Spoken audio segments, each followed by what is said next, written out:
Voulez-vous savoir comment la forme et l'aspect des grains de quartz permettent de déterminer le facteur de transport et le milieu de sédimentation d'un sédiment? Regardez cette vidéo.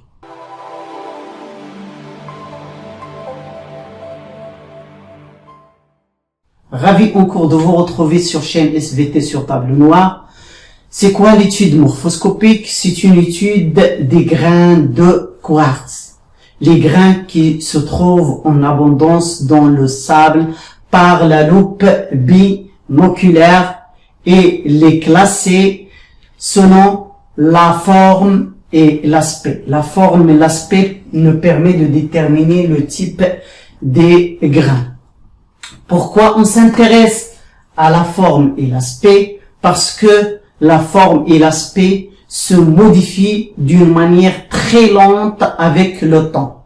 Donc, la forme finale des grains de quartz dépend de la nature et le facteur ou bien les facteurs de transport. Donc, comment à partir de type de grain on détermine le facteur de transport et le milieu de sédimentation? C'est ce que on va expliquer maintenant. Je commence par le premier échantillon. Donc, si vous regardez la forme, on remarque que les grains, ils ont des angles aigus. On dit anguleux, ou bien des arrêts tranchants. L'aspect de ces grains, c'est, vous regardez bien, c'est que ils ont un aspect transparent comme le verre. Le deuxième type, les grains, regardez bien, ils sont émoussés. Émoussés, qu'est-ce que ça veut dire émoussés? Ça veut dire ils ont des angles érodés, effacés. Les angles sont érodés et effacés, donc la forme, on peut dire que la forme est émoussée. L'aspect, il est brillant. On dit aussi luisant. Ça veut dire brillant. En ce qui concerne le troisième échantillon, si vous remarquez, le type de ce grain, ils ont une forme ovale, une forme ronde. Les angles, ils ont disparu, disparition des angles, donc ils ont une forme ronde. L'aspect de ces grains sont semi-transparents. On dit aussi translucide. Translucide, aussi on peut dire mat. Mat, ça veut dire n'est pas brillant. Comme le premier échantillon, le deuxième échantillon, les grains sont transparents. Ici, ne sont pas totalement transparents, sont translucides et on dit que ces grains sont mat. Et on va voir après pourquoi les grains prennent cet aspect et cette forme. Donc, je vais écrire la forme et l'aspect. Maintenant, on va essayer à partir de la forme et l'aspect de déterminer le type des grains. Donc, ici, les chercheurs, ils ont appelé ce type de grain non usé. Son abréviation, c'est NU. Dans ce cas-là, ils ont pris émoussé et luisant, émoussé et luisant. Dans ce cas-là, le type de grain, c'est rond, ma, donc les grains rond, ma, noté RN. Maintenant, le facteur de transport. Donc, puisque les grains sont ici transparents, c'est l'eau qui rend les grains transparents. Donc, le facteur de transport, c'est l'eau. Ici, le facteur de transport aussi, c'est l'eau. Pourquoi? Parce que les grains sont brillants, sont luisants. Donc, puisque les grains sont brillants et luisants, le facteur de transport, c'est l'eau. La différence ici, c'est que les grains ne sont pas transparents, sont translucides, mat. Donc, semi-transparent. Donc, le facteur ici, ce n'est pas l'eau, c'est le vent. Le vent. Les chocs répétés entre les grains laissent les grains apparaître avec un aspect qui n'est pas transparent, c'est translucide.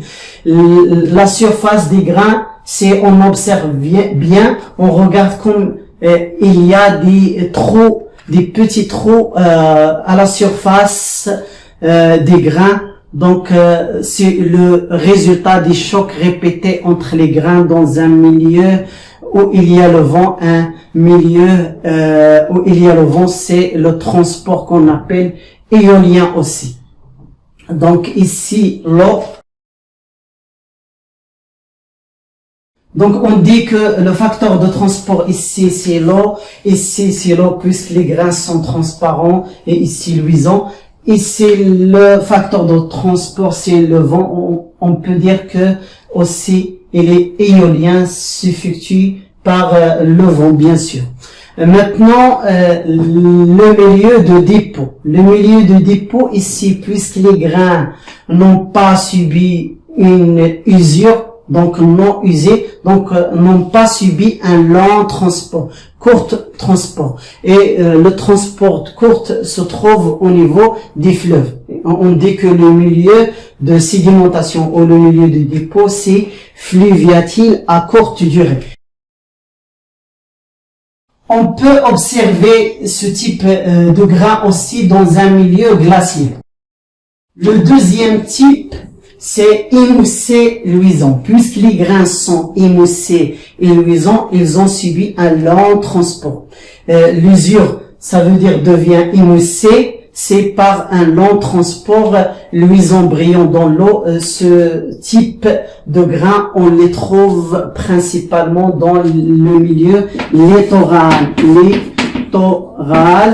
Ou parfois on le trouve dans un milieu fluviatile, mais à longue durée. Ça veut dire au niveau de l'embouchure des fleuves. On peut écrire aussi embouchure des fleuves. Le dernier type, c'est un type qu'on le trouve dans un milieu désertique. Les dunes, des sables, dans un milieu désertique, on trouve ce type de grains qui sont ronds mâts. Ce type de grains ronds mâts, les grains sont ronds et mâts à cause des chocs répétés entre les grains, ce qui permet la disparition des angles des grains et aussi rend les grains avec un aspect mat et de forme rond. Donc le milieu de dépôt c'est désertique.